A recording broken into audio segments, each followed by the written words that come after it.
Well, one of the big draws of streaming services has been watching a movie or a series without commercial interruption. It's also, a benefit that you haven't had to have a cable subscription.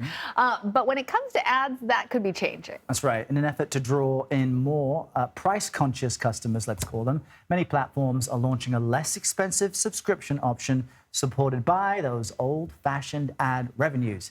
Axios media deals reporter Kerry Flynn joins us now to speak about all of this. Kerry, great to have you with us here in Studio 57.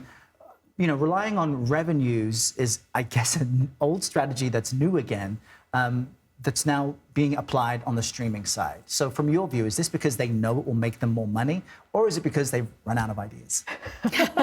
I would say both, and thanks for having me. It's great to chat about this. I would say definitely the word of phrase of the day is what's old is new again. Yeah. There was that rush, and really Netflix was the one that pushed all the TV networks to embrace streaming, right? They saw what Netflix was doing, all the attention there, all the eyes there. It really changed the game. They're like, we need our own product, right? So essentially, all these TV networks started to become tech companies and creating these apps that we now all use today, right? The issue is that they were so expensive to build. And in order to attract people to use the apps, they started creating all these original programmings that are some of my favorite shows. For example, Prime Video, Marvelous Mrs. Maisel, right? That's not a cheap show to make. Yeah. And so the issue is it just caused this rush into costs. And now we're taking a step back. Netflix stock, when they saw that they had a drop in subscribers, it really made everyone take a pause and say, perhaps funneling all this money wasn't the smartest decision. And so introducing ads is the one way that they're hoping to recoup those costs and really push the industry to be a little smarter when it comes to business decisions. Well, you mentioned Amazon's Mrs. Maisel. They're considering launching an ad-supported tier, trying to stay competitive with other streaming services. Tell us where the platform stands right now in comparison to the others. What's interesting about Prime Video is there is some of an ad product there already. As you know, Amazon itself is a massive advertising business on Amazon.com, so they do have that going for them. When it comes to Prime Video, they've experimented a bit with ads because they have live sports programming now. So if you watch some of that, you'll see that there's ads. But when it comes to the original programming like Mrs. Maisel, you can watch that. I just actually binged it all the other day. Not a single ad, right? It was a delightful experience, a little quicker of a binge, you would say. But the chances that's changing very soon.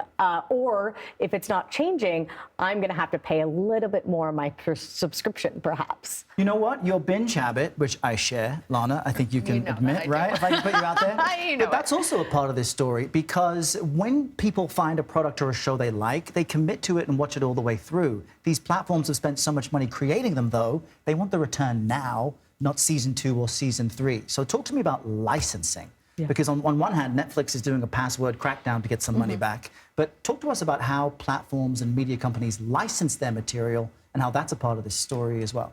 Yeah, as I was saying earlier, all those companies rushed to create their own apps. And part of that, to get people to use those apps, was to take all their programming that they had once again licensed to Netflix or other linear programming and move it to their own properties. It was a really big deal for Disney in particular. Again, they used to give their shows off to Netflix, and they were like, we're going to take those back and make you download Disney+.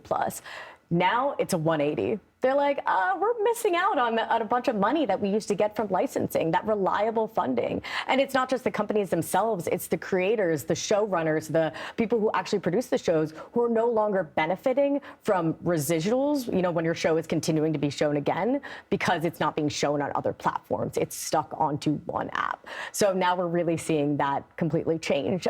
It's also a benefit as well for marketing shows, right?